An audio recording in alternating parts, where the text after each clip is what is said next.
Bom dia, boa tarde, boa noite. Estamos em mais um Acervo Fantástico, nosso podcast sobre cinema de gênero. E, como sempre, antes de falar do filme, deixa eu apresentar meus amigos, co-hosts Diego Nunes.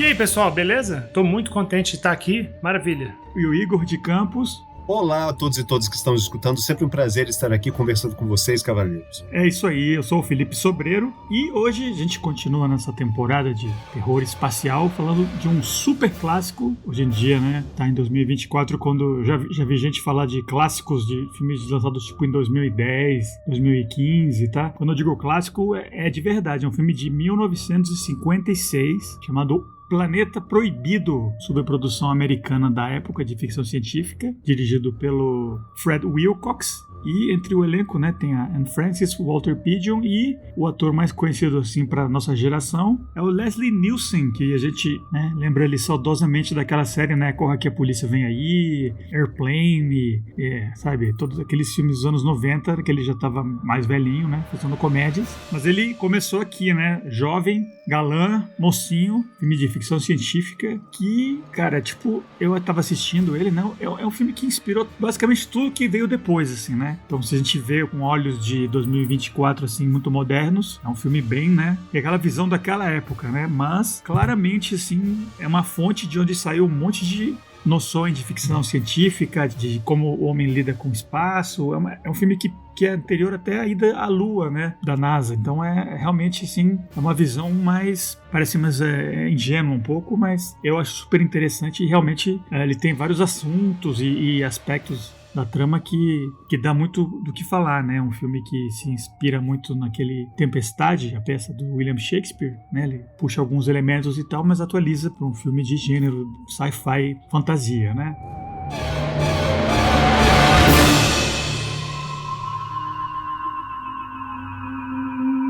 Antes de a gente começar a falar mesmo, deixa eu perguntar para os meus co-hosts se eles têm algum tipo de história com esse filme, se assistiu agora pela primeira vez e tal. Igão, o que você achou? O que você sabia desse filme? Você já tinha assistido?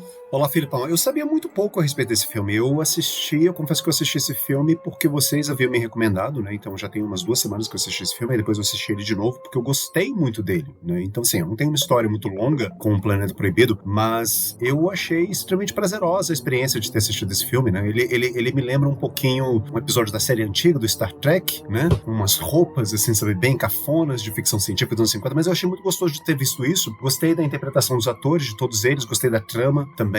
Eu acho que é um filme, assim, sabe, que mistura várias coisas que eu particularmente gosto muito, assim, sabe? É como você já tinha falado, ele é inspirado em uma peça de Shakespeare, A Tempestade, que por um acaso é uma das peças que eu mais gosto. E ele tem elementos de psicanálise também, e ele tem até elementos de horror Lovecraftiano.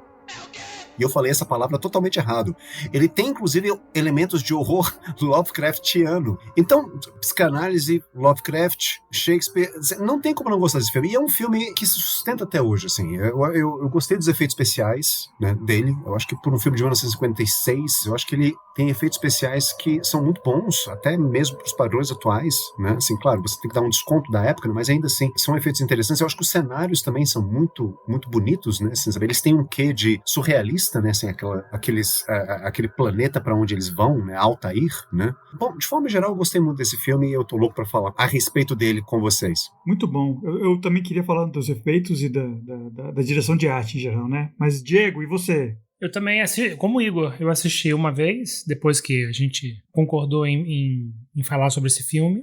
E depois assisti de novo, recentemente, agora ontem e hoje, um pouquinho, pra gente discutir bem aqui no podcast. E eu gostei também muito do filme, também achei ele muito bonito. É um filme que é um dos maiores orçamentos, talvez seja o primeiro alto orçamento para um filme de ficção científica, em Hollywood, em 1956, Acho que custou em torno de $2 milhões, que era uma fortuna na época. Acho que foi a primeira ficção científica que teve um investimento alto de um grande estúdio, MGM. Então, é realmente um filme bem polido. Se você assiste outros filmes de ficção científica dos anos 50, você vê que esse filme ele é bem bonito, ele é muito bem feito, os cenários são muito bem desenhados. Dá pra perceber, que é um filme filmado em estúdio, mas a arte toda feita no estúdio os cenários são muito bem criados, com muito cuidado, com muito carinho, com criatividade, Você percebe que tem uma parede pintada lá atrás, que é o planeta, realmente Altair, mas é bonito, mesmo assim, de se ver. Então, tem esses aspectos, assim, técnicos lindos do filme, realmente, pra época. Se você realmente relativizar e se transportar pra época, é um filme que deve ter impressionado muito, né? Gostei muito que ele é inspirado, como o Igor falou, que ele é inspirado em Tempestade. Depois eu vou falar um pouco mais sobre esse aspecto, de uma forma mais particular minha, porque eu, ao contrário do Igor, eu não conhecia a peça. Eu sabia que existia Tempestade, né? A última peça de Shakespeare, The Tempest, mas eu não tinha lido ela, nunca tinha visto nada, não tinha visto a peça sendo representada, ou no cinema ou no teatro, né?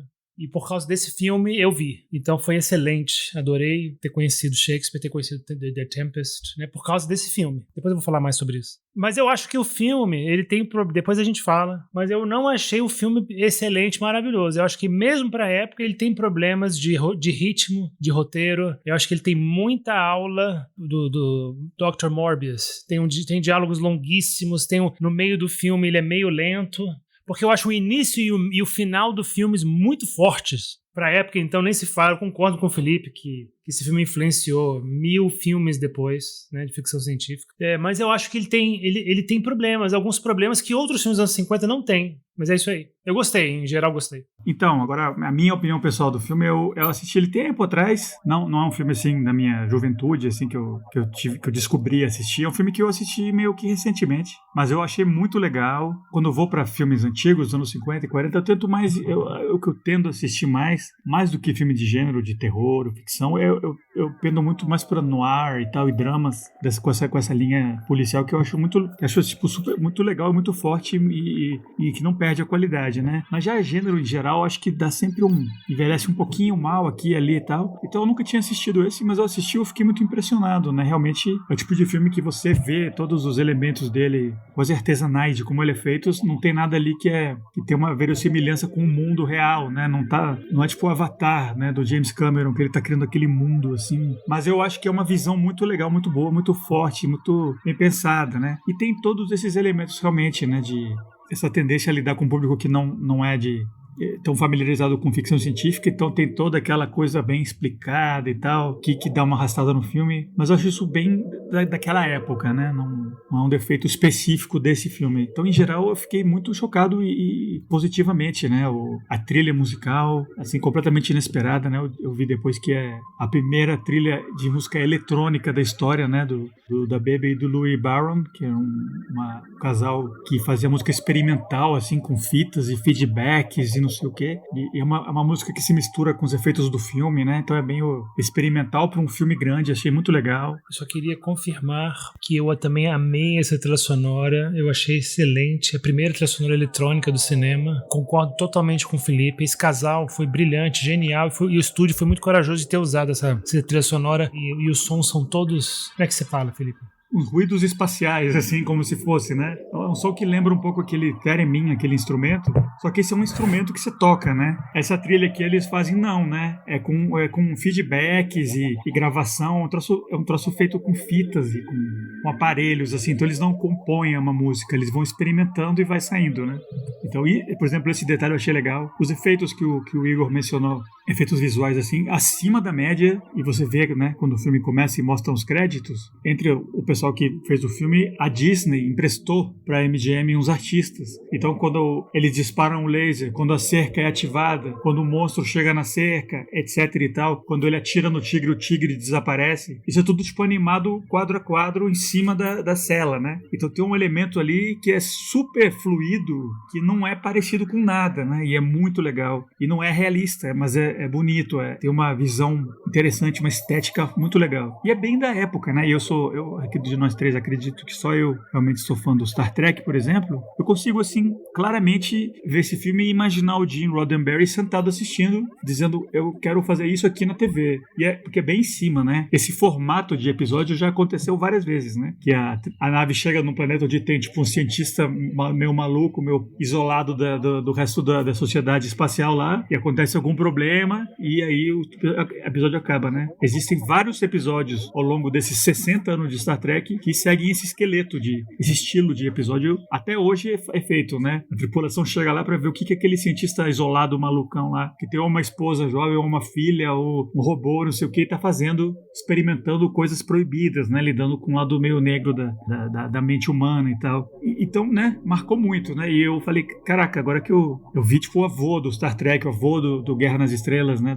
Toda essa ficção que veio depois, né? E eu até mencionei o Avatar, né? Do James Cameron. Todos esses caras da geração dele, Cameron, o John Carpenter e, sabe, John Landis, essa galera toda que fez os nossos filmes da nossa infância, dos anos 80 e 90, que são filmes um pouco mais cínicos, um pouco mais, para uma audiência um pouco menos ingênua, todos esses caras idolatram esse filme, né? Então, é meio que uma fonte, né? E eu gostei de ter assistido. E então, quando a gente falou dessa nossa temporada de terror espacial, eu falei, bom, a gente vai falar de uns filmes super recentes, anos 90, uns filmes mais pra terrorzão, então eu falei, eu acho que a gente devia inserir um filme meio, sabe, seminal, assim, né? Vamos pras origens, sem ser lá, sei lá, o filme do Méliès do cara tirando a tripulação no olho da lua, né? Não precisa ir tão longe, mas eu acho que, por exemplo, aquele filme conta como terror espacial, de certa maneira, né? Quantas vezes você viu esse filme? Eu vi uma vez, quando eu vi, sei lá, 5, 10 anos atrás, e agora pro podcast eu assisti também de novo. Eu assisti uma vez só, eu vi recente. Inclusive, eu acho que eu tinha assistido ali umas 2 vezes antes, e agora pro episódio, pra gente poder conversar aqui, eu assisti mais uma vez. Então, eu já vi umas 3 vezes na vida, né? E é bem divertido. Pra quem não conhece, né? Se você tem essa curiosidade de ver um filme bem... O avô da ficção científica de hoje, eu acho que vale a pena, é interessante. E pra, inclusive, explicar um pouco o porquê e tal, deixa eu falar a história do filme, né? A trama, um filme que tem, né, quase 70 anos, então não tem spoiler nem nada, né? É uma tripulação espacial, né, que num esquema assim meio Star Trek, né, como se fosse um submarino espacial, tem toda aquela organização meio naval, né, capitão, tem o imediato, não sei o que, o doutor, o cozinheiro, e eles têm uma missão de ir até um planeta, Altair, para checar um cientista que ficou lá, inclusive uma missão que foi enviada a um grupo de pessoas. E eles chegam lá e descobrem, quando eles encontram um sobrevivente, né, que é só esse único doutor Morbius, que tem uma filha e um robô que ele construiu, que o resto da tripulação morreu misteriosamente quando eles chegaram lá e quando eles tentaram fugir de volta para a Terra e não sobrou ninguém, só sobrou ele lá. Então eles dizem, bom, vamos ter que levar você embora daqui e tal. Ele não quer. À medida que o filme vai progredindo, você descobre que esse cientista descobriu que nesse planeta existia uma antiga raça já extinta de alienígenas que tinha um controle assim sobre o planeta todo, assim, a fonte de energia. O planeta alimentava umas super máquinas lá, cuja última finalidade máxima, assim, o ápice da tecnologia deles era criar uma máquina que transformasse pensamento em ação, que acabasse com o que eles chamam no filme de instrumentalidade, né? Você não precisa construir e fazer nada. Só o que você quer, o que você pensa acontece. E eles chegaram e construíram isso, mas misteriosamente sumiram. E enquanto isso está acontecendo, né? Você está aprendendo essa história antiga do planeta, dessas máquinas todas, com o cientista lá. A tripulação da nave começa a ser atacada por um monstro invisível, que ele chega na nave, ele vai deixando as pegadas, ele sobe na nave espacial, ele mata alguns dos membros da tripulação e eventualmente eles tentam, o monstro aparece mais ou menos de maneira invisível quando ele tenta atravessar uma cerca que eles colocam lá, e você vê que é uma criatura assim bizarra, gigantesca, né? Como o Igor até falou, tem um elemento meio Lovecraftiano, né? Uma cabeça com as pernas e tal, e essa criatura é imortal, nada acontece quando eles atiram nela, e eles acabam descobrindo eventualmente que quando o cientista ficou usando essa máquina dessa raça alienígena para tentar expandir o próprio cérebro e fazer coisas surgirem do nada com a mente dele, conscientemente, isso ativou no subconsciente dele todo esse lado do id, que eles chamam no filme, né? Que eu não sei até que ponto realmente é psicanaliticamente correto e tal, né? Essa leitura que eles fazem meio simplificada e tal. Mas então, esse monstro que matou toda a tripulação da primeira nave e que tá atacando a da segunda, é tipo uma representação subconsciente do cientista que tomou forma graças a essa máquina que transforma pensamento em realidade. Esse lado negro, essa coisa selvagem humana, é esse monstro que começa a atacar eles e tal, e o cientista no final do filme ele entende isso, né? E eles fogem e parece que eles explodem o planeta e o filme acaba, né? O cientista morre, mas o capitão na nave, né, que é o Leslie Nielsen, foge com a filha do doutor. Importante esclarecer que ele dá pra perceber, né, depois dessa sinopse, assim, é bom esclarecer também pro espectador que o grande desejo, assim, do Dr. Morbius, né, esse homem, esse cientista que tá lá nesse planeta, né, ele e a filha, e são os monstros do id dele, né, que se manifestam, né, por conta dessa máquina, né, que o grande desejo dele é continuar nesse planeta para sempre com a filha, só ele e a filha, né? E manter a filha só com ele para sempre.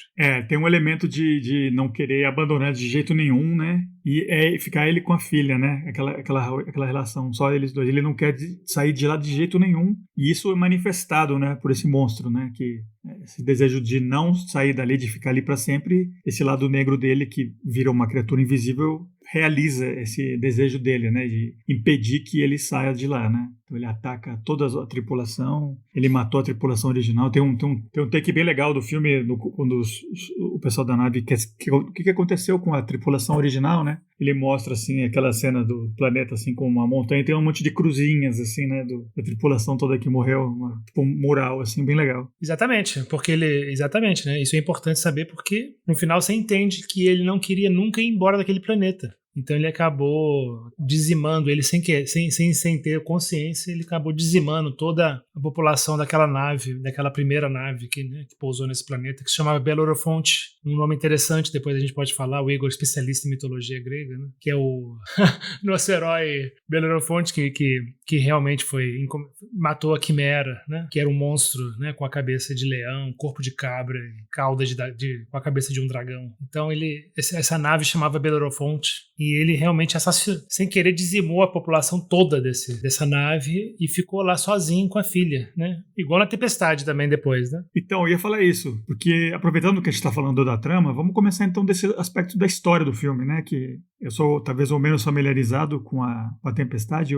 A única maneira que eu conheço a história foi... Eu tinha um quadrinho italiano do Gianni De Luca, que ele tinha adaptações do Shakespeare. Que o cara é um mestre, assim, ele fazia uns quadrinhos espetaculares. E ele tinha, né, Hamlet, Romeu e Julieta e A Tempestade era o terceiro. E eu li e tal, eu achei super fantástico, além do que ele fazia talvez o Midsummer's Night Dream, talvez, né, que tem fadas e tal, que tem, tipo, duendes e não sei o que, magia ao longo da história. Vocês dois que conhecem realmente a peça mesmo e tal, ou até a adaptação para filme, vocês querem falar alguma coisa assim da trama, dessa coisa shakespeariana na qual esse filme se inspirou? Eu queria saber do Diegão como é que ele... você falou que você assistiu recentemente, né, A Tempestade, uma adaptação da Tempestade que foi feita para o cinema pela diretora Julie Taymor. Queria saber o que você achou dessa adaptação. Então, eu achei ótimo que esse filme tenha sido inspirado em The Tempest, porque aproveitei para ler a peça e para assistir alguma representação dela, porque eu nunca tinha feito isso antes. E mesmo sabendo, né, que a crítica tinha realmente caído em cima dessa versão da Tempestade de 2010, dirigida pela Julie Taymor, porque eu falei assim, é uma versão de The Tempest com um elenco espetacular, dirigido por uma diretora maravilhosa que dirigiu Frida, ela dirigiu Titus com Anthony Hopkins, que é baseado em Titus Andronicus, do Shakespeare também. Ótimo filme também, sabe? Excelente adaptação. Então eu achei, como é que pode ser tão ruim? Não é possível, o texto de Shakespeare, sabe? Não é possível, sabe, que seja tão ruim, com atores fantásticos. Ela mudou o gênero do personagem principal de The Tempest e colocou, porque o personagem principal é o Prospero. Prospero ele é o personagem principal e ele foi deposto como o rei de Milão pelo próprio irmão, pelo duque. E aí ele tá exilado nessa ilha e ele é um mágico, é um feiticeiro. Só que no filme é a Helen Mirren, né? E no filme não. No filme ela mudou o gênero do personagem e ela é Prospera. E quem interpreta a personagem é a Helen Mirren, maravilhosa.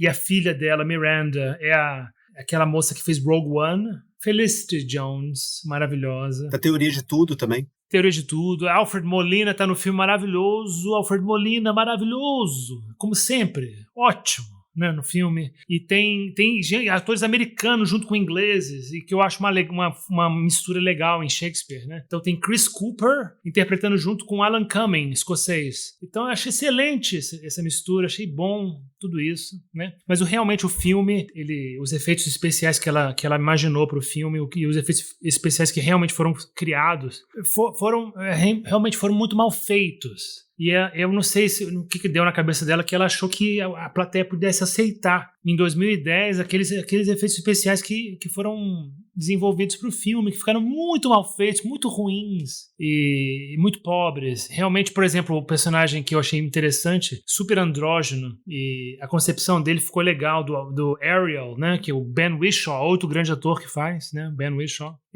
O Ariel ficou legal, mas a maneira que ele se movimenta pelo filme, a maneira que ele age, sabe, as mágicas que ele faz, ficaram realmente muito cheesy, muito bregas, muito tacky. Ficou realmente mal feito. Ficou ruim, né? Ficou péssimo. Essa parte técnica. Né? Uhum. Mas, assim, para conhecer a peça, depois inclusive no final do episódio, eu vou recomendar esse filme, porque eu não conheço outras versões, sabe? Eu não posso falar. Tem uma versão de The Tempest do John Cassavetes, mas eu não vi. Não sei se ela realmente é muito fera, é muito boa. O Igor depois vai falar. Tem um canal no YouTube que realmente mostra peças de Shakespeare, sabe? Super bem filmadas, super bem, como é que se fala? Representadas, né? Que são filmadas, que estão disponíveis para vocês todos, né? Então eu tenho certeza absoluta que tem versões muito melhores do que essa da Tempest de 2010, da Julie Taymor. Com certeza tem melhores. Mas foi bom, eu gostei de ter conhecido a peça e a trama, né? Eu não assisti, mas eu vi no YouTube que tem uma do Christopher Plummer no papel do Próspero, né? É uma peça filmada mesmo. E aí, só antes do Igor falando sobre o filme ele realmente é só inspirado, porque o filme não tem nenhuma tempestade, né? Eles realmente param no planeta Altair, mas não tem nenhuma tempestade que o Próspero provocou, né, para eles chegarem lá e tal, né? De náufragos, né? Não são náufragos, eles realmente pousam lá para saber qual é o status desse Belo-Horizonte, se há sobreviventes, né? O que está acontecendo, se dá para resgatar alguém e tal. Mas é interessante que tem essa estrutura do homem que tem o conhecimento, né, e tem o poder da mágica e do conhecimento, da ciência, né, sobre a ilha inteira, né, e que tem escravos que servem ele, que na verdade o Caliban da peça pode ser, no filme a gente pode pensar que o Robbie, né, o robô, é como se fosse uma contraparte do Caliban. Então é interessante pensar sobre esse aspecto. E o Ariel, né, que é a entidade mágica, né, que é um homem ninfa, né, andrógeno, né, uma fada, que realmente ajuda o Próspero na peça de Tempest a realmente atuar e produzir os encantos, né, que ele realmente quer produzir nos personagens, né. No filme é o próprio inconsciente dele. Então o inconsciente dele seria como se fosse uma contraparte do Ariel na peça. Então eu acho interessante assistir e fazer uma comparação entre dois, por mais que seja assim, só uma inspiração, né, que não tenha muita ligação, que realmente também outra ligação, por exemplo, que é no final, o Próspero durante a peça inteira é muito resistente né, e é muito relutante com relação ao romance que a filha dele, que na peça é com Ferdinand, né, que é o príncipe lá de Milão. Ela tem um romance com ele, se apaixona por ele, nunca tinha visto um homem antes, né, um jovem belo antes, e conhece o Ferdinand e se apaixona, né? E aí no final da peça de Tempest ele finalmente, tá bom, Próspero fala, tá bom, eu acho que vocês dois devem ficar juntos, né? E eu apoio esse casal, esse amor novo. E no final do filme do Planeta Proibido ele muda de ideia finalmente, se sacrifica, né? O Dr. Morbius, para os dois poderem, para o capitão da nave e a filha dele poderem ficar juntos. Então eu acho que é uma boa sessão dupla para quem quiser fazer, né? The Tempest e Planeta Proibido. A primeira adaptação que eu assisti da Tempestade foi um filme que ele é um pouco, assim, que hoje eu reconheço que ele é um pouco confuso, mas que eu amei, eu amo esse filme de paixão, né? Mas é um filme meio estranho para se assistir quando se tem 14, 15 anos, que é A Última Tempestade, é um filme do Peter Greenaway. É uma adaptação da Tempestade, só que o Peter Greenaway, sendo o Peter Greenaway, para quem conhece no cineasta inglês, Peter Greenaway, que fez o cozinheiro, agora eu não sei a ordem das pessoas nesse filme. É o cozinheiro, a mulher, o ladrão e sua mãe. Não, o cozinheiro, a amante, a mulher. Tem uma ordem louca. Que né? Também é com a Helen Mirren, inclusive, né? Que também é com a Helen Mirren, que foi casada com ele, inclusive, na época, né? Com Peter Greenaway. Ele fez um filme chamado Prospero's Books, né? Os Livros de Próspero, que veio aqui pro Brasil, foi lançado aqui no Brasil como sendo A Última Tempestade. Ele tem John Gielgud, o grande John Gielgud, no papel principal, fazendo o papel do mago Próspero, que desemboca nessa ilha com a filha pequena dele, né, e executa um plano de vingança, né, no qual ele afunda um barco, né, onde tem vários parentes dele, mais especificamente, assim, onde tem o irmão dele, que foi o grande usurpador, né, do Ducado de Milão, e o filho do irmão também, e, bom, né, quem quiser assista o filme e veja o que se desenrola, né? Mas assim, basicamente, ele começa basicamente como sendo um filme de vingança, né? Mas ele tem uma trama que leva à reconciliação dos opostos no final, o que eu acho uma coisa muito bonita, especialmente considerando que foi a última peça que o William Shakespeare escreveu antes dele se aposentar. Bom, assim, eu não recomendo, eu recomendaria, inclusive, para as pessoas que querem conhecer a peça, que assistissem esse filme da Julie Taymor que o Diego tá falando. Sim, as críticas são negativas. Sim, eu também não gostei desse filme. Eu não tanto apenas pelos efeitos especiais, que eu achei meio ridículos. Assim, quem foi que teve a ideia de colocar uma espécie de tapa-sexo no Ben Whishaw enquanto ele estava flutuando pelo ar? Eu achei isso meio, sabe, grotescamente cômico, mas de um jeito meio involuntário, sabe? Parece que alguém teve uma boa ideia, que quis colocar na tela, mas só que isso não funciona. Em 2010 isso não funciona de jeito nenhum. O filme do Greenaway não tem nada a ver. Além disso, ainda tem o negócio do Russell Brand, horrível no filme, horroroso, sem graça, e tem certas cenas, especialmente no final, com ele, o Alfred Molina e o Djimon Hounsou, que faz o Caliban maravilhoso, que é meio trapalhões quase. Elas fez uma montagem, um mise-en-scène da cena que ficou meio trapalhões.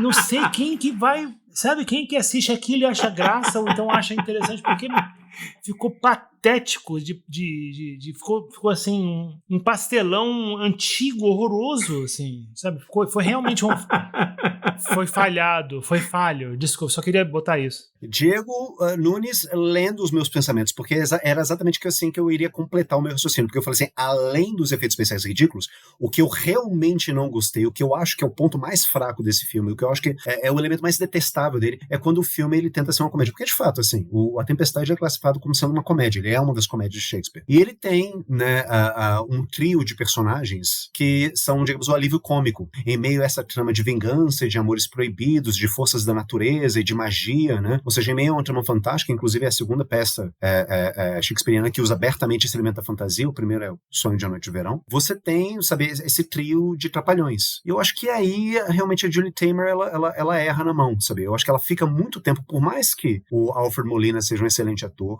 eu discordo um pouquinho do Diego, assim, eu gosto do Russell Brand, mas eu acho que ele não tá bem no filme. Eu gosto do Djimon Hounsou também, mas eu achei a caracterização dele como Caliban, né, sabe, quem tá me vendo aqui agora tá vendo que eu tô fazendo uma cara, foi uma grande interpretação do Djimon? Não foi uma grande interpretação do Djimon Hounsou, não foi. Assim, eu achei que visualmente é uma boa caracterização. O filme da Julie Taymor não funciona como filme de fantasia e não funciona muito como comédia, ou seja... Às vezes funciona como drama. Como drama funciona um pouquinho. Exatamente. O que a gente fica? Assim, a gente fica com o drama da Lady Próspera, né, e fica com o romance, né, dos dois, assim, da filha da Próspera e do filho do irmão do Próspero. Enfim, a gente tá aqui falando mal do filme da Julie Taymor, eu queria falar, na verdade, do filme do Peter Greenaway, que é um filme excelente, sabe? Eu recomendo que vocês assistam, só que, assim, ele é pouco user-friendly, no sentido que, se você não sabe nada da peça, se você não conhece a peça, se você não sabe de antemão como é que é a história, fica meio difícil de entender. Eu falo isso por experiência, assim, sabe? Tipo, é um filme que ele me fascinou durante muitos anos. Eu confesso que eu me senti muito mais atraído pelo visual dele e pela poesia das falas, especialmente da forma como o John Gielgud articula Shakespeare, né, que é uma coisa maravilhosa, mas eu demorei um pouco para entender, assim, sabe, afinal de contas, sobre o que é esse filme. E essa dificuldade minha, ela é justificada com o fato de que o Peter Greenaway, não sei por que cargas d'água, decidiu que todos os atores, inclusive os atores femininos, fossem dublados pelo John Gielgud. Então tem uma espécie de confusão na hora de, porra, quem é que tá falando essa fala aqui? Né? Você vê a cara dos atores, mas é a voz do John Gielgud que sai. E você fica, porra, como assim? Como assim? É como se o John Gielgud, olha só, é como se o John Gielgud estivesse lendo em voz alta toda a peça de Shakespeare, né? Todas as falas do Shakespeare, todas as falas da peça. Eu acho que se você... Muito experimentalismo. Eu acho que se você já conhece a história... Acho que eu vou ter que assistir esse filme também, pô. Eu acho que se você já conhece a peça, eu acho que é uma experiência mais prazerosa. Se você não conhece, pode ser um pouco confuso. Você pode terminar o filme meio que assim, quê? Sabe? Mas ainda assim, eu acho um filme infinitamente superior a Julie Taymor por vários motivos, né? Direção de arte, a fotografia, não tem nada cringe do filme, a trilha sonora maravilhosa do Michael Nyman, né? Pra quem não sabe ou não se lembra, Michael Nyman é o autor da trilha sonora do piano e é um dos grandes compositores clássicos britânicos da atualidade, né? Não só de trilha sonora de filmes, mas também de recitais, de óperas, assim. Ele é maravilhoso, esse homem. E ele faz a trilha sonora do Prosperous Book. Babadook, que é uma das melhores trilhas sonoras que eu já ouvi na minha vida. Eu tinha, inclusive, há muito tempo atrás, o CD dela, assim, de tão bom que ela era. Enfim, agora, voltando aqui ao Planeta Proibido, o que ele tem em comum, afinal de contas, com a Tempestade? Você tem a figura, né, desse mago, que no Planeta Proibido é um cientista, mas assim, um cientista que, eu não sei se vocês lembram disso, mas em 2 ocasiões ele fala a seguinte frase: parece mágica. Eu acho que quando ele estava mostrando aquele sistema de fechamento de portas na casa dele, de proteção, e eu acho que alguma outra invenção, algum outro aparelho eletrônico dentro da casa dele, ou mesmo o Robbie, ele fala, isso parece mágica, sabe? Então, assim, um cientista que faz umas coisas tão mirabolantes que a ciência dele tem um quê de magia, né? E, de certa forma, a gente pode interpretar a ciência como sendo, assim, uma extensão da magia, né? Assim, sabe, tipo, uma coisa muito cientificamente avançada, né? Não sei, viagem no tempo, ou alguma coisa assim. Tem um quê de mágico nisso. Então, eu achei interessante, assim, sabe, tipo, o filme conjugar a figura do cientista e do mago. Tem a filha do cientista que a gente poderia, eu acho que passar o podcast só falando dela, né? Porque, assim, ela é a causa de toda a zorra que acontece nesse filme, do Planeta Proibido. Ela é o objeto de desejo de praticamente todos os homens que aparecem aí, e o pai dela tem essa relação de ciúmes possessivo com ela. E eu acho que esses ciúmes que acaba desencadeando essa manifestação do subconsciente dele, né? Do id, né? E eu achei engraçado que eles usam essa expressão mesmo, né? O id. Dr. Morbius, em determinado momento do filme, ele fala assim, sabe? Tipo, isso é uma expressão antiga, né? Psicanálise. Uma expressão antiga, né? Para designar o cérebro primitivo, né? The mindless primitive, né? O primitivo sem mente, sem consciência, sem ego, dentro da alma do homem, né? Então eu achei isso genial. Isso eu achei genial no filme. E tudo isso porque o Morbius, ele não quer sair do planeta, e ele é muito possessivo também com a filha dele, né? A filha dele, digamos assim, é o centro de atração. Todos os homens ficam cobiçando aquela mulher. Alguns mais descaradamente do que outros. Vide aquele contramestre, aquele lieutenant, eu esqueci o nome dele, Farban, eu acho. Tem uma cena do filme que realmente é um pouco cringe hoje em dia, né? Que é quando... É uma cena engraçada que todo mundo quer assistir, especialmente as mulheres que assistirem esse filme. Elas vão ter que dar muito desconto pra essa cena, porque ela é meio chocante, meio incômoda hoje em dia. Que é quando o Leslie Nielsen, o capitão, que é o protagonista que par romântico com a menina, com a filha, né? Com a Anne Francis, ele fica reclamando que o nome dela é Alta, né? É como o planeta, né? Alta. E aí ele reclama das roupas dela, né? Ele fala que olha, é culpa sua, você que tá chamando a atenção de... Eu tenho homens aqui que estão há 378 dias, sabe? Fortes e inteligentes e... Então, 378 dias sem nada, sem mulher, sem sexo, sem porra nenhuma, e você tá aí andando com shortinhos e mini saias e pequenininhos. Pô, qual é? O que você tá achando? É super datado. Essa cena é datada, velho. Tá tentando. É foda isso. Você tá tentando a minha tripulação. É interessantíssimo isso, né? Você tá tentando. Tem só uma coisa, assim, que eu achei interessante a fala do Diego, assim, eu queria acrescentar uma outra coisa, porque eu também tava pensando, assim, em outras correlações fora, assim, essa correlação óbvia, né, que tem entre o Dr. Morbius e o Próspero, a filha dele, a Alta, e a Miranda, né, na peça de Shakespeare. Eu acho que o Ariel, né, que esse servo mágico, né, do Próspero, né, na peça, que é uma espécie de espírito do ar, que faz todas as coisas, né? Aliás, inclusive, para quem não leu a peça, Cinza Boreal, ele tem uma espécie de dívida com o Próspero, né? Porque o Próspero tinha salvado a vida dele de uma bruxa chamada Sycorax. Assim que ele chega na ilha, ele usa a magia dele. Mãe do Caliban. Que é a mãe do Caliban, exatamente. Então eu acho que o Robbie, ele meio que cumpre essa função, assim, sabe, do servo privilegiado, sabe, do ser mágico, que auxilia o bruxo, né? Ou então que ajuda o cientista, né, no caso. Agora, o outro servo, porque o Ariel, ele tem uma contraparte na peça, né? Assim, o oposto do Ariel é justamente o Caliban, né? Que é o contrário, assim, porque é uma criatura de terra. Então você vê aí diretamente essa dicotomia que o Shakespeare faz, né? Um ser de ar e uma criatura que mora nas cavernas, que mora no fundo da terra. O Ariel é essa criatura etérea, né, benfazeja, e o Caliban, ele é esse vilão, essa ogro, coisa meio né? ogro. Exatamente, essa figura meio ogra. E a reprimenda que o Próspero faz na peça, olha só que interessante, é justamente que o Caliban, ele ousou um dia, né, colocar as mãos ou então olhar para a filha dele. Ou seja, o Caliban, na qualidade de ser primitivo, de homem primitivo, ele não conseguiu conter o próprio desejo dele. Que eu acho que é um dos grandes temas do Planeta Proibido, né, sobre contenção de desejo, né? O desejo está lá o tempo todo, mas você tem que conter o seu próprio desejo, você tem que colocar amarras no seu inconsciente, porque se você deixar as suas pulsões inconscientes soltas, elas vão se transformar em monstros, né? Então, se o Próspero, ele reprime o Caliban, ele fala assim, você uma vez ousou, né?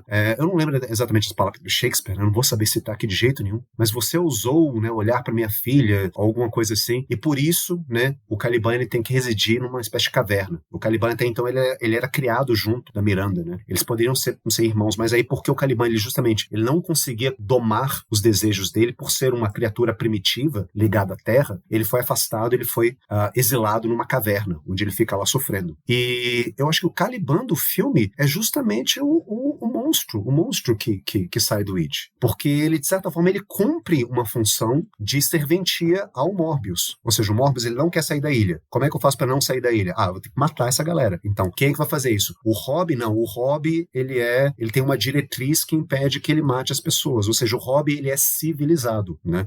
O Hobby, ele não há espaço no Hobby para que ele dê vazão, sabe, a esses afetos baixos. Agressividade, violência, vingança, nada disso. Quem faz isso é o outro servo do Morbius, que é o monstro, né? Que quando ele aparece é uma animação meio Disney, que eu achei ótima, achei linda essa cena também, inclusive. Então eu faço essa relação, assim, sabe, tipo, entre o Hobby, Ariel e o monstro que não tem nome, né? Que é uma criatura meio, né? Esse, eu acho que é um dos elementos, né, de Lovecraft nesse filme. Eu acho que o outro seria justamente essa tecnologia alienígena, né? Essa coisa de você encontrar artefatos e tecnologias alienígenas. Isso é muito Lovecraft. Muito, muito Lovecraft. Não, eu pensei que eu fiz a associação do Ariel com o monstro, né? Com os monstros do id, né? Do Morbius. Porque o Caliban, ele passa a maior parte. Você pode esclarecer isso pra mim. O Caliban, eu concordo com tudo que você falou, né? Com relação... Porque realmente o Ariel é um espírito do ar, né? É um espírito mágico que realmente realiza os desejos do Próspero. Porque o Próspero mantém ele sob o jugo dele, né? E promete, olha, eu vou te libertar do meu jugo se você realizar esses desejos pra mim. Eu sei que ele libertou ele de uma árvore, parece, né? Então ele deve isso, né? O Próspero, e ambos querem liberdade, tanto o Caliban quanto o Ariel. Então o desejo deles na peça, né? Na trama é por liberdade, por viver na ilha sem estar sob o jugo de Próspero, né? Do mágico. Então eu fiz essa associação do Ariel com os monstros, porque na peça, pelo menos no filme que eu vi da Julie Taymor, o Ariel que realmente realiza os comandos do Próspero, né? Tanto com relação a hipnotizar não, mas assim, a enganar o rei, né, o irmão, né, como é que se fala? Como é que são a familiaridade no filme? É irmão do Próspero, né, que é o Duque de Milão, que tomou o poder. Isso. E tem um irmão dele também junto, né? Tem o Alonso e o principal, esqueci o nome agora. Gonzago? Tem o Gonzalo também, né? Então eles têm uma parte do plano de vingança do Próspero realmente é enganar esses que estão na ilha, tanto o pai quanto o irmão do Ferdinando, né? O Ferdinando, ele é esse príncipe, né? Porque quando o navio chega na ilha da tempestade, né? O navio é totalmente destruído pela tempestade, né? Que o Próspero causa. E aí eles chegam nadando. Então, tanto o rei, quanto o irmão do rei, quanto os outros dois que estão ali ajudando, né, o Gonzalo e o outro, eles chegam nadando, mas o filho, realmente o herdeiro do reino de Milão, que é o Ferdinando, ele está desaparecido. Então, o Duque de Milão acha que o filho dele desapareceu e morreu, está afogado. Mas, na verdade, não. Ele está em outro lugar da ilha, né, e lá que ele conhece a Miranda, a filha do Próspero. E eles dois se apaixonam. Então o parte da vingança do Próspero é enganar o Duque de Milão e convencê-lo de que o filho dele está morto e de que ele está lutando contra feras e pássaros, né? Que ele está perdido naquela ilha e manter ele naquela ilha para sempre, meio sob tortura, sobre uma tortura psicológica e visual. A minha dúvida é a seguinte, né? Não é dúvida, mas assim, eu fiz essa associação do Ariel com os monstros do id do Dr. Morbius, porque ele é esse monstro do id, esse monstro invisível no filme, que realmente realiza os desejos dele mais proibidos, mais recônditos, mais reprimidos, né? Porque o desejo principal dele, né, o desejo mais primário dele, mais primal, é ficar na ilha com a filha dele para sempre. Então, inconscientemente, ele manda esse monstro para ter certeza de que ele vai conseguir manter esse status quo para sempre. E o Próspero, na peça, também tenta manter o status quo, tenta também manter esse domínio sobre a ilha e se vingar de quem realmente prejudicou ele no passado e o Ariel, que é realmente como se fosse o Ariel, é como se fosse um espírito que põe o plano dele em ação, como se fosse um arauto da discórdia e da feitiçaria, né? Ele que põe tudo em ação. Mas eu gosto dessa interpretação do Igor com relação ao Caliban, porque o Caliban, de fato, ele simboliza muito mais o desejo ligado à terra, né? O baixo ventre, né? Os afetos baixos, né? Os afetos baixos. Eu fiz essa associação com o Caliban, na verdade, por causa dessa expressão que o Morbius utiliza no filme, né? Quando ele fala assim, sabe, the mindless primitive, né? O primitivo sem consciência, né? A gente poderia traduzir dessa forma. Eu acho que essa é uma descrição que poderia estar melhor associada a um Caliban do que a um Ariel, sabe? O Ariel, ele não passa muito essa vibe de ser um mindless primitive, né? O Ariel, ele não tá ligado aos afetos baixos, apesar de ser o Ariel que, de fato, cumpre, né, com os desejos do Próspero, né? Mas, assim, o Ariel, ele também cumpre com os desejos do Próspero, quando o Próspero ainda estava sendo motivado por uma vontade de vingança, né, no começo da peça. Mas aí você vê ao longo da peça, né, que ele vai desistindo, que ele vai deixando, ele vai abrindo mão desse desejo de vingança. Por isso que eu falo, assim, sabe, que a Tempestade é uma peça curiosa, porque ela começa com um elemento trágico, assim, sabe, tipo, o meu usurpador, né, passou aqui de navio perto da minha ilha, vou derrubar o navio dele, vou afundar o navio dele, e aí ele vai estar aqui na minha ilha, e aí eu vou me vingar dele. Mas aí, à medida que ele vê o amor da filha dele, da Miranda, aflorar com o sobrinho dele, né, com o Ferdinando, né, eu acho que ele vai largando de mão, sabe, esse desejo de vingança, e a peça, no final das contas, se torna uma grande reconciliação, né, ela acaba com um casamento, né, ela acaba com um pedido de perdão, inclusive, o que eu acho uma coisa muito generosa e muito bonita, né. E no filme, ele acontece isso nos últimos 5 minutos, né, no filme do Planeta Proibido, né. Sim. Eu ia perguntar isso, né? Porque na peça tem isso, né? O Próspero perdoa o irmão e tal, e benze, né? Permite a relação da filha com o sobrinho, mas no filme, né? Quando o capitão da nave explica para ele realmente, né? Você está causando tudo isso sem sua consciência, né? De uma maneira subconsciente. E ele tem aquela revelação e tal, mas aí fica, né? Até que ponto você tem controle desse seu lado negro, né? Desse seu ventre. Que na peça ele perdoa e tal, legal, mas nessa realidade do filme, onde tem essa criatura monstruosa do seu desejo secreto, né? De não querer sair de lá, querer ficar você e sua filha só. Você consegue dizer não para isso? Como é que você resolve, né? O lado, como é que você debate o seu id, né? Isso fica uma pergunta aí meio para quem entende mais do assunto, para vocês. Porque eu acho que o filme mostrou isso muito bem, porque ele até o fim, o Morbius resiste até o fim a se convencer de que ele é o culpado de tantas mortes, de que são os monstros que estão morando lá no inconsciente dele que estão se manifestando pelas máquinas, né, inventadas por aquela raça alienígena avançada naquele planeta. Ele resiste porque ele realmente se convence de que ele ele tem um cérebro muito avançado, de que ele é um homem muito refinado, sabe, de que ele é evoluído e incapaz de causar toda aquela tragédia, aquela desordem, aquele caos. Então, no finalzinho, né, o comandante consegue convencê-lo, né, com aquela pressão toda, olha, não tem jeito, você não tem mais jeito, esse seu projeto de ficar aqui nesse planeta acabou. Aquela raça fantástica avançada dos Skrulls, eles se auto-aniquilaram e você aniquilou seus parceiros porque a gente ainda não está preparado para manifestar todos os nossos pensamentos. Porque nós temos o nosso inconsciente aqui, que a gente não tem acesso e não tem controle sobre eles. E aí eu acho que o filme mostra muito bem essa crise no final. Eu acho que essa pergunta sua que você fez, Felipe, eu acho excelente, justamente pra gente pensar isso, e me faz pensar aqui uma coisa que não tinha me ocorrido, né? O quanto que, de fato, o Planeta Proibido, ele é uma reatualização da Tempestade nesse sentido, né? Nesse sentido, é uma obra muito moderna, né? Porque, assim, na Tempestade acontece a reconciliação, né? Porque você imagina, assim, que na época que foi escrita a peça, né? Se tinha a ideia de que você era o senhor dos seus pensamentos, ou seja, que você, o seu ego dominante, se tinha a ideia, naquela época, no século XVII, se tinha a ideia de que você era o mestre. Você era o mestre da sua alma, né? Então você tinha controle daquilo que você deseja. E o filme, ele mostra que não. Você não tem controle.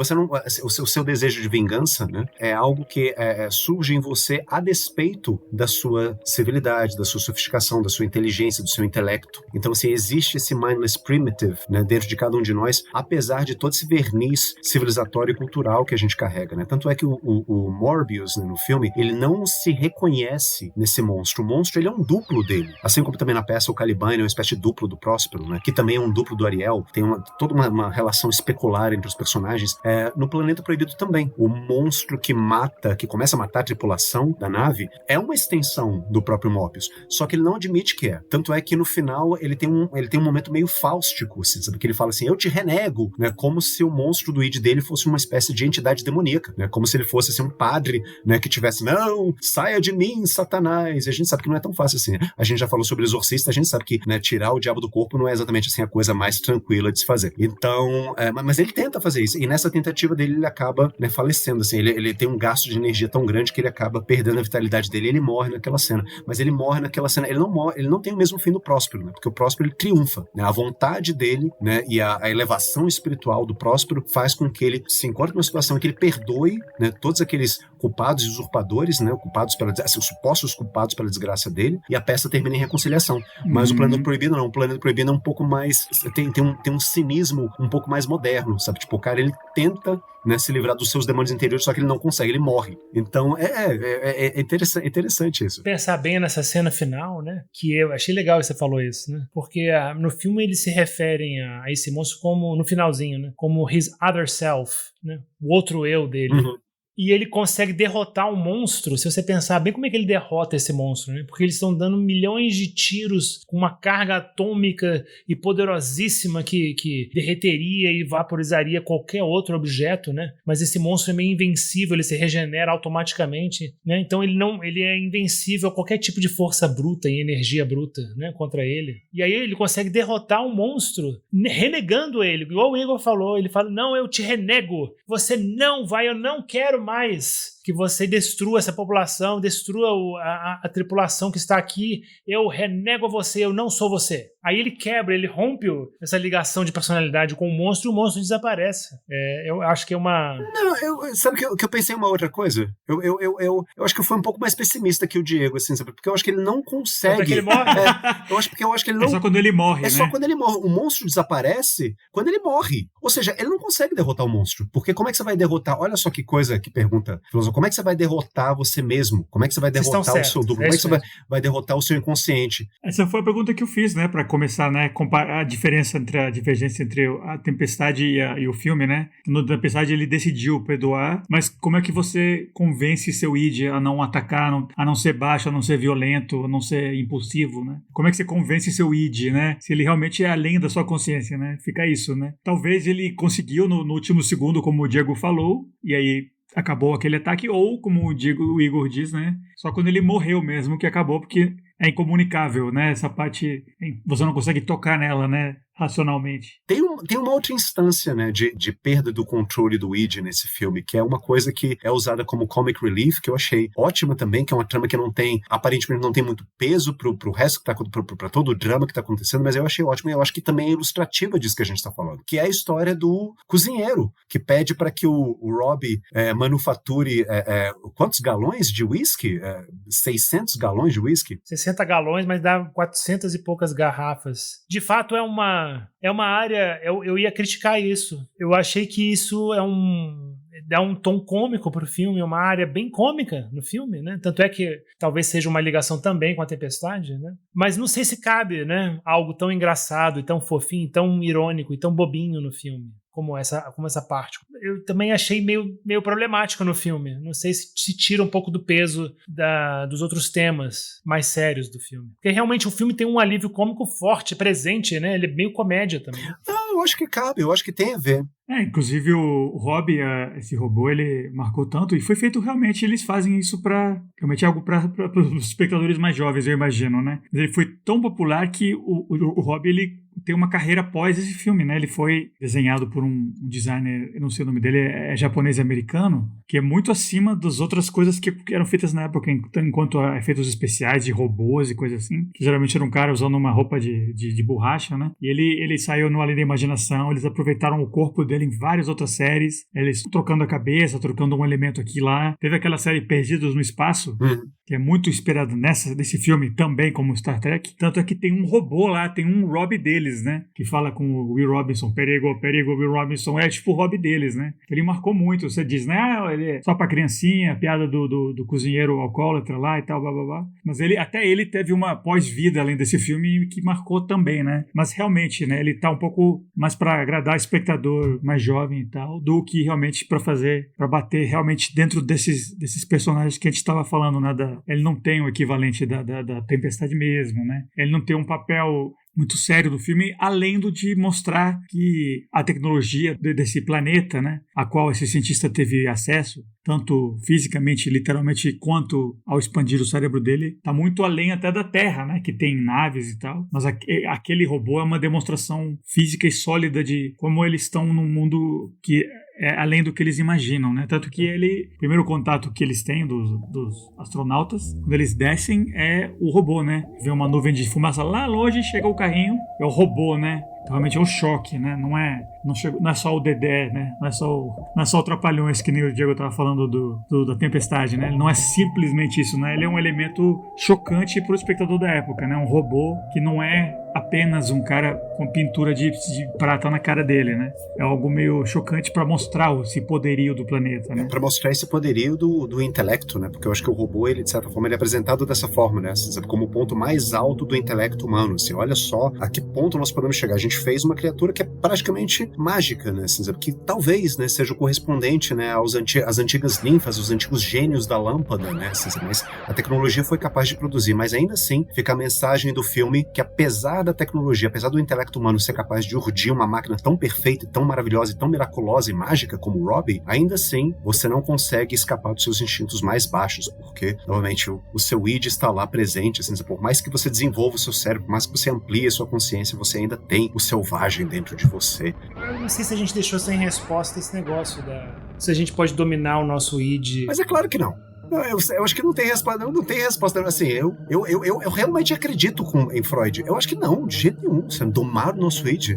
Eu acho que isso é uma pretensão do nosso ego. Do nosso ego, assim, querendo dizer, do nosso ego, da nossa parte consciente, do nosso lado racional, sabe? É uma pretensão do racional querer dominar tudo, assim. Você não acha que a gente está sendo educado a fazer isso agora, não? Nessa época, nessa era, século XXI? Nossa, Diego, eu acho que a gente está anos-luz disso, assim. Eu acho que nessa época que a gente se encontra agora, é agora que a gente está vendo. Desconsidera toda a Idade Média, né, todas as invasões bárbaras, mas assim, eu acho que ao contrário, sabe, tipo, eu acho que a gente tá vendo aqui uma vazão, né, dos afetos mais baixos, né, dos sentimentos mais negativos, tanto é que tem alguns críticos culturais e alguns sociólogos que falam justamente que a nossa época pode ser caracterizada como uma época do ressentimento, né. A Maria Rita Kell, psicanalista brasileira, né, ela tem um livro chamado Ressentimento, em que ela fala, assim, sabe, a nossa época se caracteriza como sendo, assim, pode ser caracterizada como sendo a época do ressentimento, ou então a época do ódio. Você vê os afetos mais baixos da humanidade, sabe? Em qualquer thread do Twitter, em qualquer comentário de mídia social. Não, eu acho que a gente está longe de dominar. Eu acho que agora, eu acho que a tecnologia moderna, inclusive, ela abriu a caixa de Pandora, justamente, assim, sabe? A gente está vendo aqui uma proliferação de fanatismos e ódios e raivas e vinganças e ressentimentos e crueldades que não sei se teria essa propagação em outras épocas, assim, quer dizer, manifestações diferentes, né, claro. Comentar o que vocês dois falaram, né? Eu acho que hoje em dia a gente está trabalhando muito na direção de tentar classificar esses impulsos, né, do id, né? Entender, de tentar iluminar. Mas a minha pergunta era você controlar eles, né? Não é você dizer, eu tô sentindo um ódio, eu tô sentindo uma vontade de destruição, né? É você não sentir isso, é você controlar o id mesmo, né? Você acessar essa sua origem lá, não simplesmente entender ela com a sua consciência, mas você não nem ter o impulso, né? Que é o que o filme mostra, né? Que é o impulso, não é... A consciência do impulso não é suficiente, né? Você não controla mesmo, né? E o que o Igor falou também, né? Hoje em dia, a tecnologia, como o filme mostra, né? Abriu um pouco a porta, né? Essa cultura do troll, essa cultura, né, de uma ameaça de morte, né?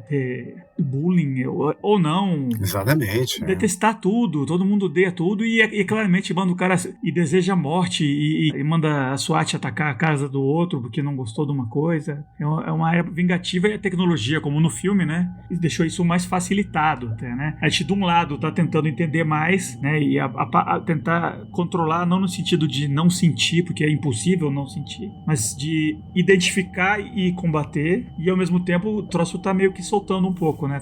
tá meio enlouquecido, né? Tá meio exacerbado, né? Eu diria. Esse lado baixo, assim. A tecnologia ajudou a liberar um pouco, mas a gente também está tentando entender mais e cada vez mais identificar. A gente tem que fazer que nem no final do filme, né? Tentar, pelo menos, ter essa noção do que você está...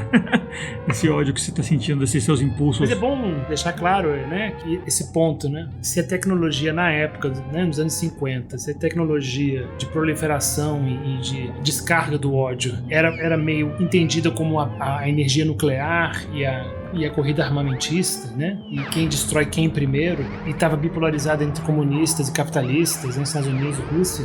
Né? Hoje em dia, o mecanismo tecnológico, né, de dispersão do ódio são as redes sociais, né, a internet. A energia nuclear de antes agora é o Instagram, Ótimo. É o Twitter, especialmente.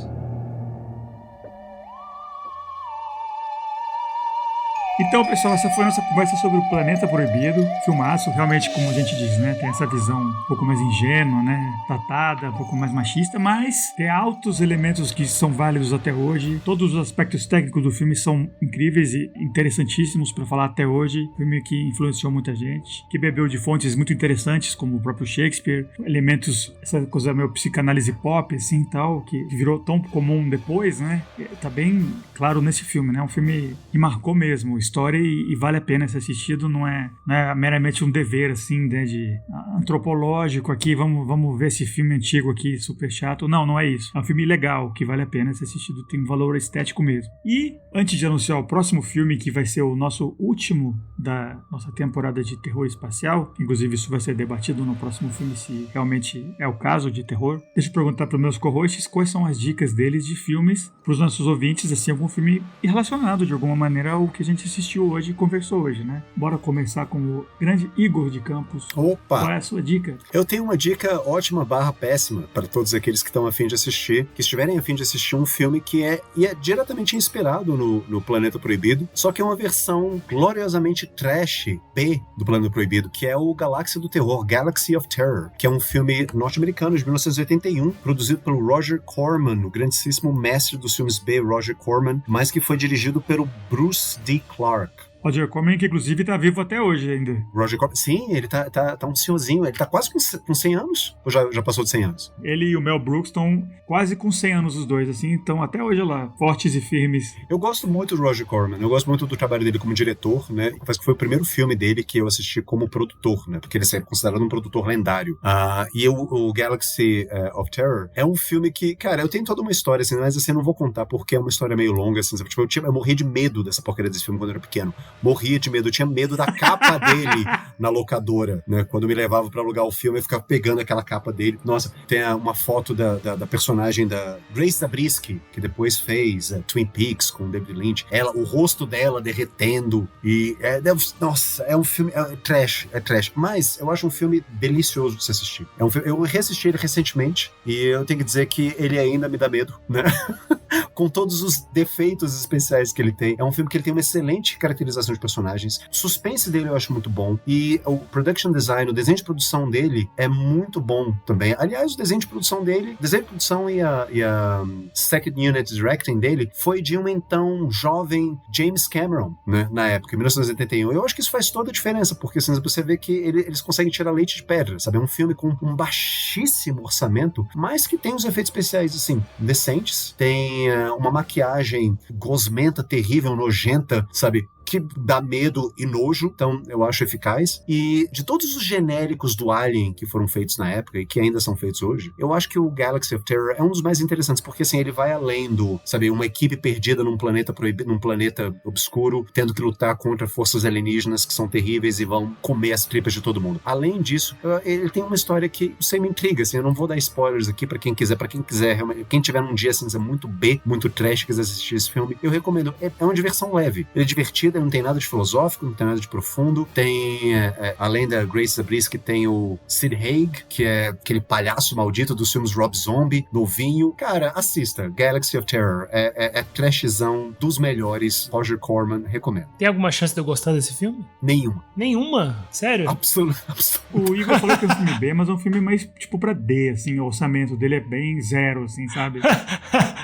Se você achou Life Force assim, um filme com meu B, cara, é uma mega produção ao lado desse filme aí. É muito bem. Life Force é uma mega produção. Eu tava lendo aqui a respeito do Life Force. É uma considerada uma super produção. Galaxy of Terror? Nossa, velho. Efeitos especiais feitos no quintal de casa. Sério. Mas que no contexto do filme é divertido, é legal. Você entra na história, eu acho massa. Direção de arte dele eu acho ótimo. Ele tá de graça no YouTube, se você quiser. Pronto. E, bom, Diego, quais são as suas dicas para os nossos ouvintes? Que eu acho que eu sei que você vai recomendar mais do que um, inclusive, dessa vez, não é? Eu já recomendei a vocês. A gente falou muito, né, de The Tempest, de 2010, da Julie Taymor com a Helen Mirren, mas eu queria recomendar mesmo, né, porque esse filme da Tempestade é um filme que talvez seja bom pra você conhecer a peça, né, porque ler a peça de Shakespeare é meio chato, realmente, né, especialmente essa, The Tempest, se você não conhece nada sobre a peça, nada sobre a história, né, as comédias de Shakespeare consideradas comédias não são comédias mesmo, você não consegue rir e se divertir com as peças, né, se você aprecia a linguagem, tudo bem, né, se você tem uma mente meio filológica, né, e gosta de experimentar leituras antigas e belíssimas de Jane Austen, né, e Shakespeare e Chaucer e tal, tudo bem, você vai gostar, mas é melhor ver a peça representada, né, peça é pra ver no teatro ou então no cinema. Então essa é a que tinha mais fácil, assim, mais à mão, que foi The Tempest, né, de 2010. Mas é um filme realmente ruim, é uma representação falhada dessa peça. Eu acho que deve ter melhores. Eu acho que essa do que o Igor falou, desse grande diretor, ela deve ser alternativa e diferente, experimentalista, mas deve ser muito melhor, eu concordo com ele. Agora, eu acho que é bom, eu acho interessante pro espectador que não conhece muito os filmes mais antigos, né, que tem um pouco de resistência de assistir, eu acho interessante explorar os anos 50 um pouco, sabe, porque tem tantas obras-primas, tem tantos filmes maravilhosos nessa época, né? Assim, por exemplo, o primeiro Body Snatchers é dos anos 50 e é um ótimo filme, um grande filme, né? Não vou recomendar pra esse filme porque não tem muito a ver, sabe? É uma outra temática, né? Se passa no planeta Terra, né? Tem alienígenas e tudo, mas é no planeta Terra. Mas é um excelente filme que marcou a época, né? Até hoje dá pra assistir e se divertir, sabe? Eu gosto muito. Mas minha recomendação mesmo é O Dia que a Terra Parou, que eu acho que é um filme de ficção científica quase perfeito, feito em 1951. Não tem os problemas de ritmo e de roteiro que esse filme do Planeta Proibido tem. É um filme ágil, é um filme inteligente, é um filme com ideias. É um filme bem feito, com bons efeitos especiais pra época. E é um filme que tem uma temática muito interessante. É um filme que com certeza inspirou outros filmes de OVNIs, né? Talvez seja o maior, junto com Contatos Imediatos Terceiro Grau, talvez seja o maior filme de OVNIs já feito na história do cinema. Então é um filme meio imperdível, né? Você quer conhecer um pouco mais da estética e das ideias discutidas nos anos 50, em termos de ficção científica, O Dia que a Terra Parou é um filme fundamental, importantíssimo, né? Importante você saber quem é Klaatu. Klaatu Barada Nikto. Tem que ver. Muito bom. E se for impossível de conseguir, tem um remake que eu acho que não é um grande filme, né? Com o Keanu Reeves, né? Mas o legal mesmo é dos anos 50 do Robert Wise, né? Que inclusive ele dirigiu A Novicia Rebelde, dirigiu um monte de filmes, né? Inclusive o primeiro filme do Star Trek ele que dirigiu nos anos 70. É um grande diretor mesmo, assim, que tocou todos os gêneros. Robert Wise. Legal. E o meu, porque quando eu assisti esse filme do Planeta Proibido, a minha dica, né? Uma das minhas entradas nele foi esse elemento que me pegou de surpresa de ver o Leslie Nielsen num papel que não é engraçado, né? Que pra gente, a nossa geração, ele é sinônimo de comédia, né? Aquele cara de cabelo branco lá, fazendo palhaçadas e tal, no Airplane, né? Cara, perfeito, né? Ele é um médico a bordo, né? E ele aproveita esse elemento que a carreira dele até aquele ponto foi muito séria pra fazer essas comédias com muito sucesso, né? Então eu queria recomendar um outro filme dele, que é mais recente um pouco, é de 82, mas é uma das últimas vezes que eu vi ele fazendo um papel não de comédia, né? O filme mais antigo dele que eu vi, sério dele, foi O Planeta Proibido e acredito eu que deve existir algum outro, mas o filme mais recente que ele fez dramático, né? Que nesse caso é de terror, inclusive, foi em 82, chama Creepshow, Show dos Horrores. É um filme do Jorge Romero, grande, né? Diretor do Na Madrugada dos Mortos e outros. É uma antologia, porque ele tem várias pequenas histórias, né? De terror, é muito legal. E dessas partes do filme é protagonizada pelo Leslie Nielsen, num papel vilanesco, sério assim, e do Ted Danson, jovem Ted Danson, acho que aquela série Cheers dele, como mocinho, né, que que é a vítima do Leslie Nielsen, que é um vilão, assim, que quer matar ele, inclusive. E também me pegou inesperado, né? Ver o Leslie Nielsen num papel de vilão, assim, malvadaço. E é um filme de terror massa, né? Do George Romero, que tem tudo a ver com o nosso programa. E então eu pensei, né? Já que a gente tem esse filme do jovem Leslie Nielsen, bora ver um do velho Leslie Nielsen, que sem ser aquelas comédias dele, né? Creepshow, Show dos Horrores. Ou Show de Horrores. Então, pessoal, esse foi o nosso episódio, foram nossas dicas. Agora é só para contar para vocês qual vai ser o nosso próximo episódio, com o qual a gente vai encerrar a temporada de terror espacial. É um filme que eu nunca tinha assistido, eu vi pro episódio agora. A gente já falou de filmes comerciais, filmes de terrorzão mais trashes. Agora a gente vai fechar assim, um grande clássico do cinema assim, erudito, cinearte, filme respeitável, assim, ninguém vai discutir a importância do nosso próximo filme, Solaris, filme da União Soviética de 72, do grande Andrei Tarkovsky, filmaço, assim, eu vi pela primeira vez e quando eu tava assistindo eu senti que ele tinha muita ligação com esse filme de hoje. Então vai ser uma conversa bem legal no nosso próximo episódio, que vai ser daqui a 2 semanas. Então é isso, deixa eu pedir para os meus co-hosts darem tchau para vocês. Grande Diego Nunes. Tchau, muito obrigado. Adorei falar com vocês, meus amigos. E por favor, não percam, né? Se você não assistiu, assista Planeta Proibido. Vale a pena. Um abraço. E o grande Igor de Campos, dá tchau pro pessoal. Cavaleiros, é sempre um prazer conversar com os senhores. Eu espero que as pessoas que estão nos escutando tenham gostado tanto quanto eu, né? De ter participado da nossa conversa. E, gente, obrigado pela audiência, obrigado pela paciência. E sigam a gente no Spotify e no Instagram. É isso aí, pessoal. Eu sou o Felipe Sobreiro. Então, até daqui a 2 semanas. Falou!